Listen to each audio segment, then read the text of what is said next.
I don't remember anything else that was said in that room. If I look back at it, it's a complete blackout. I could hear my mum choking back tears, and I just remember thinking, what next? And I just cried and I broke down. That was that moment where it all hit home properly for the first time. My chemotherapy was the hardest part of my journey. Those days were the longest days of my life, and they were awful. I was surrounded by much older patients, mainly maybe from between 60 and 70. And from my point of view, they all seemed to be coping with it a lot better than I was. I couldn't understand, and neither could the doctors, why I was taking such a hard hit.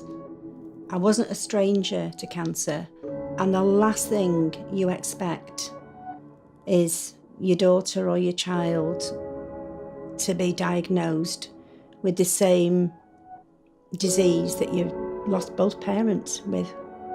And I remember my friend coming to visit and voiced my biggest fears to her and said, I don't think I'm ever going to get her home again. My Teenage Cancer Trust nurse, Charlene, she was like my best friend. She was able to explain all these things and help me deal with all these things in the way that the doctors at my local hospital couldn't. She was there just to talk to at the end of the phone. She was there to vent to if I needed to cry, to laugh with. And I knew from the moment that I met her that she was just somebody who I was going to need along the way.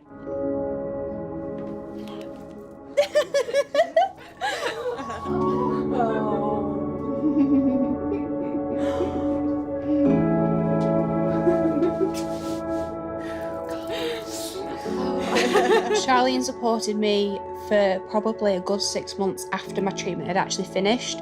I was spiralling into a very deep place and a very deep depression. There was only me in the world at that time. There's that common misconception that once your treatment's done, life is looking up, and on the whole, things are, because our young people have finished their treatment. But for a lot of young people, it can be a real time of turmoil and a real time of uncertainty very often, and that can extend for quite some time. But being able to offer her the opportunity for me to come out and see her at home meant that we could monitor those symptoms. So it's really important that Teenage Cancer Trust nurses and youth support coordinators can be able to offer that support, which continues after treatment. The activities, the weekends away, the residential breaks, the pizza nights, the support evenings that our units hold, they're vitally important. Without vital fundraising, we won't be able to do that.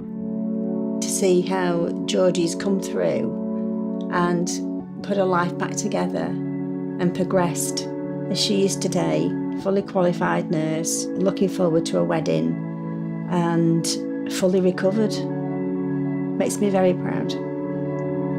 I can only aspire to be a nurse as great as her, really, and be able to pass on those messages that she gave to me to my patients in the future. The only people who really know what it's like is the young people who are going through it. So bringing them together is really important. We can treat them as a young person first and someone who's got cancer second, so that they can go on after treatment and achieve whatever they need to and whatever they want to and meet all their goals and be a young person. Teenage Cancer Trust make sure young people don't face cancer alone. For every young person the Teenage Cancer Trust can support, there's another one they can't.